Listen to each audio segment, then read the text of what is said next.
Ahobilam tollgate నిర్వహణ బహిరంగ వేలాలలో నిబంధనలు పాటించని గ్రామ పంచాయతీ అధికారులు పంచాయతీ ఆదాయానికి భారీగా గండి కొట్టిన వైనం. వేలం పాటలలో పాల్గొనకుండా పోటీదారులను అడ్డుకున్న అధికారులు. ఆలగడ్డ మండలం అహోబిలం టోల్గేట్ వేలం పాటలలో అక్రమాలు చోటు చేసుకున్నట్లు బహిరంగ విమర్శలు వినిపిస్తున్నాయి. ప్రభుత్వానికి ఆదాయం వచ్చే టెండర్లను నిర్వహించే విధానంలో ప్రభుత్వ నిబంధనలు తప్పనిసరిగా పాటించాల్సిన అధికారులు ఏమాత్రం పట్టించుకోలేదు.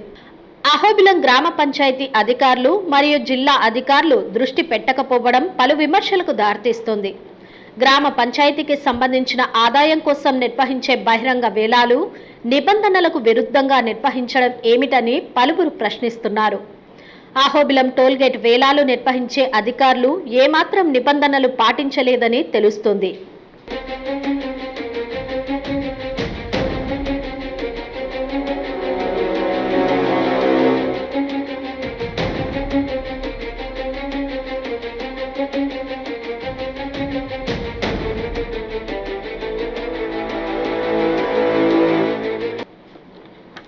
వేలానికి సంబంధించిన సమాచారం ప్రజలకు తెలియజేయాల్సిన బాధ్యత అధికారులపై ఉంది. కానీ గ్రామ పంచాయతీ అధికారులు చేతిరాతతో రాసిన కాగితాన్ని గ్రామ పంచాయతీలో ప్రచురించి ప్రజలకు తెలియకుండా కుట్ర చేశారు.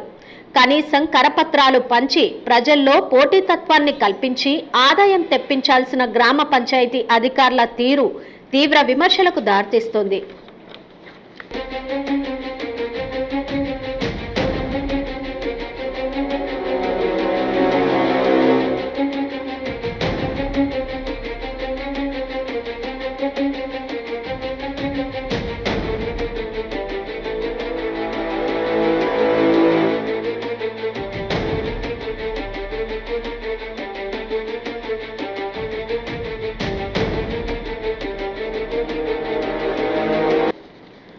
అహోబిలం టోల్గేట్ కు సంబంధించి గ్రామ పంచాయతీ సచివాలయంలో శనివారం బహిరంగ వేలం నిర్వహించారు.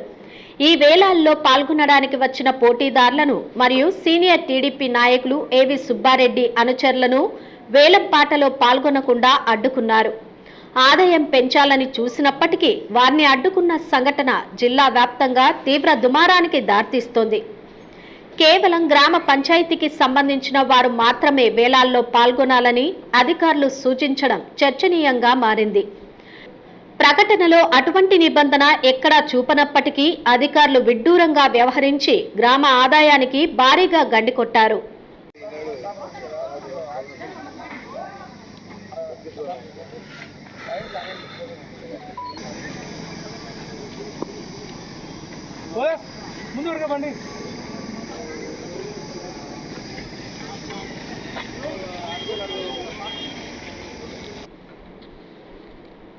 ఆళ్లగడ్డ పట్టణం నుంచి బహిరంగ వేలాల్లో పాల్గొనడానికి వెళ్తున్న ఏవి సుబ్బారెడ్డి అనుచరులను ఇంటి వద్ద పోలీసులు అడ్డుకోవడంపై ప్రజలు మండిపడుతున్నారు. ఏవి సుబ్బారెడ్డి పోలీసుల పనితీరును ప్రశ్నించారు.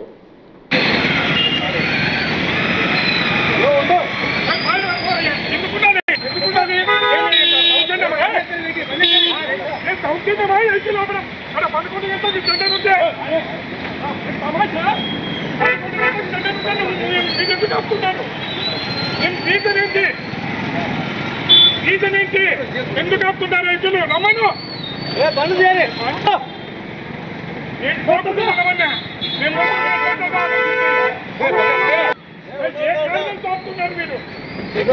ప్రభుత్వానికి ఆదాయం పెంచడానికి చేసిన ప్రయత్నాన్ని అధికారులు అడ్డుకోవడం ఏంటని అధికారుల తీరుపై ఆగ్రహావేశాలు వెల్లువెత్తుతున్నాయి. వేలంపాట దగ్గరికి వెళ్లిన వారికి చుక్కెదురైంది. కేవలం గ్రామస్తులే పాల్గొనాలని అధికారులు చెప్పడంతో అక్కడ అధికారులు ఆడింది ఆట పాడింది పాటగా కొనసాగింది. వేలంలో పాల్గొనడానికి వెళ్లిన వారిని లోపలికి అనుమతించలేదు. కేవలం స్థానికంగా కొందరు కుమ్మక్కై గ్రామ పంచాయతీ ఆదాయానికి భారీగా గండికొట్టినట్లు తెలుస్తోంది. గత సంవత్సరం 22 లక్షలకు వేలం దక్కించుకున్నారు. ఈ సంవత్సరం నిర్వహించిన వేలం పాటలో 25 లక్షలకు దక్కించుకున్నారు. గ్రామ పంచాయతీకి ఆదాయం భారీగా పెరుగుతుంది అనుకున్న గ్రామ ప్రజల ఆశలపై పంచాయతీ అధికారులు నీళ్లు చల్లారు. మీడియాను సైతం కార్యాలయంలోకి రాకుండా పోలీసులు అడ్డుకోవడంతో పలు అనుమానాలకు దారితీస్తుంది. గ్రామ పంచాయతీ అధికారుల తీరుపై గ్రామ ప్రజలు తీవ్ర ఆగ్రహం వ్యక్తం చేస్తున్నారు. వేలంపాటలో పాల్గొనడానికి వచ్చిన పోటీదారులను అడ్డుకోవడంతో గ్రామ పంచాయతీకి ఆదాయం తగ్గిందని, నిబంధనలకు విరుద్ధంగా నిర్వహించిన ఈ వేలంపాటలను రద్దు చేయాలని శ్రీకాంత్ రెడ్డి అధికారులను కోరారు. నా పేరు శ్రీకాంత్ రెడ్డి. ఈరోజు నేను నంద్యాల నుంచి అహోబిలం గేట్ యాక్షన్కు వచ్చినాము. ఇక్కడ పంచాయతీ సెక్రటరీ వచ్చి ఇక్కడ మీరు యాక్షన్ పాల్గొనేందుకు లేదు అని మన్ను నాతో పాటు వచ్చిన 5 మందిని ప్లస్ ఈ మిగతా జనాలను కూడా ఆపేసినారు. ఈ విధంగా చేస్తే గవర్నమెంట్కు వచ్చే ఆదాయం కూడా గండిపడుతుందని నేను తెలియజేస్తున్నాను. ఈ యాక్షన్ రద్దు చేసి మళ్ళీ ఇది ఓపెన్ టెండరు జరపాలని నేను కోరుకుంటున్నాను. పంచాయతీ సెక్రటరీ అధికారులు స్థానిక వాళ్ళకు అనుకూలమైన వాళ్లకు లబ్ధి పొందడానికి గవర్నమెంట్కి వచ్చే ఆదాయాన్ని తగ్గించి వాళ్ళ జోలు నింపడానికి మాత్రమే ఈ ఏర్పాట్లు చేసి కొత్త రూల్స్ అప్పటికప్పుడు క్రియేట్ చేసి అమలు చేస్తున్నారు. మేము సదరు ఇంతకుముందు శ్రీశైలము ఇట్లా మహానంది కూడా మేము పాల్గొన్నాము. మాకు ఎక్కడే కానీ అబ్జెక్షన్ ఎక్కడా లేదు. అధికారులు ఈ విషయం బాగా గమనించి దీని మీద టెండర్ను రద్దు చేసి 10 మందికి బాగా మా పేపర్ సమక్షంలో కానీ ఏదైనా కానీ టెండర్ రీటెండర్ జరపాల్సిందిగా కోరుతున్నాము. హలో అండి, నేను మీకు Rakshitha. Please to subscribe Nandyal communications.